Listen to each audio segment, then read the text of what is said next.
Да бъдеш бета мъж има някои недостатъци. Бета мъжете без силен алфа мъж, който да ги води, ще се окажат безразлични и без посока.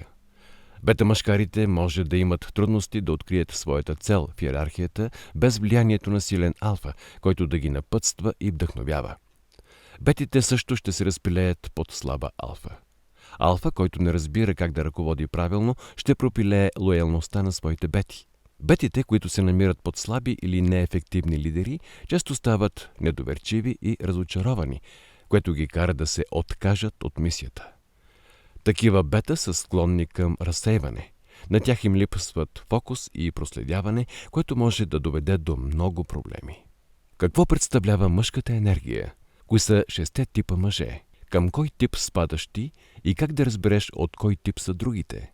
Отговорът на тези и още много въпроси относно мъжката социално-сексуална иерархия ще намерите в книгата «6 типа мъже».